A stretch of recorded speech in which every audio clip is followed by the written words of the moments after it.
अस्सलाम वालेकुम दोस्तों, कैसे हो? मुझे उम्मीद है कि आप सबसे हो गए। न्यू अपडेट के साथ मैं आपके सामने फिर हाजिर हो चुके हैं। अगर आप कुवैत में रहते हैं, कुवैत की खबरों से हमेशा के लिए अपडेट रहना चाहते हैं तो ये वीडियो आप शुरू से लेकर आखिर तक देखते रहिए। इस वीडियो के अंदर मैं आपको काफ़ी ज़्यादा इंपॉर्टेंट जो है इन्फॉर्मेशन देने वाला हूँ और आप लोगों को बताने वाला हूँ। तो चलिए फिर बिना देरी की वीडियो शुरू करते हैं।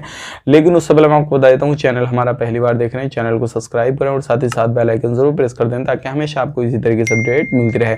सबसे पहली अपडेट की तरफ बढ़ते हैं। जो लोग मस्जिदों में नमाज अदा करते हैं तो अब जो सोशल डिस्टेंसिंग वगैरह का जो भी ख्याल वगैरह है, शादी है, शुमारो, किसी भी तरीके से इवेंट वगैरह लगाते हैं या कहीं पे भी कोई भी फंक्शन वगैरह करते हैं तो बाखूबी आसानी से आप कर सकते हैं और इन सारी चीज़ों की परमिशन वगैरह मिल चुकी है और ये अच्छी खबर है। लेकिन कुछ चीज़ों को अभी पेंडिंग में डाला गया है, हालांकि उन पर भी जिक्र चल रहा है। लोगों अब इन चीज़ों पर ध्यान नहीं दिया जा रहा है कुवैत के अंदर।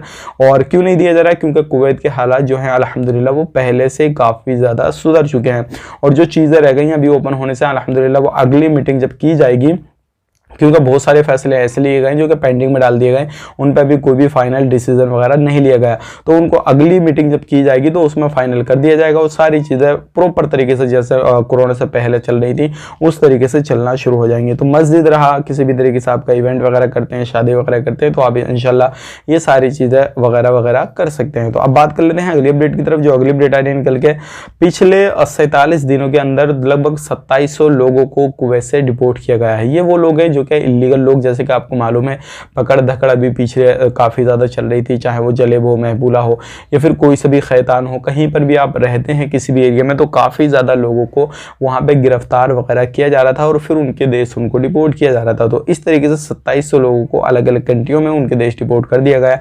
बाकी अभी जेलों में काफ़ी ज़्यादा लोग हैं, अब उनकी भी तैयारी चल रही है। उनके कफिल से, कंपनियों से बात करके फाइनली उनका क्लियर करके उनको भी डिपोर्ट किया जाएगा, लेकिन वो हमेशा के लिए आप कुवैत में एंट्री नहीं कर पाएंगे। इससे पहले मैं आपको बताऊंगा, अगर आप कुवैत में एक इलीगल हैं तो खुद को लीगल करने की कोशिश करें। किसी भी कोना में कहीं पर भी आप रहते हैं तो खुद को लीगल कर लीजिए, कोई भी परेशानी अल्हम्दुलिल्लाह आपको नहीं होने वाली है। तो ये थी आज की कुछ जानकारी जो कि मैंने आप तक शेयर कर दी। अब आप यहाँ पे मैं आपको बताना चाहूँगा, किसी भी तरीके से कोई भी मॉल वगैरह, हॉस्पिटल वगैरह या कहीं पर भी आप जाते हैं जहाँ पे पब्लिक आपके सामने ज़्यादा हो तो मास्क वगैरह का इग्नोर ना करें, मास्क वगैरह को लगाएं। क्योंकि खुले में मतलब ये है, अब कहीं पर भी अकेले वकेले जा रहे हैं तो मास्क ना लगाएंगे तो भी चलेगा, कोई परेशानी नहीं है।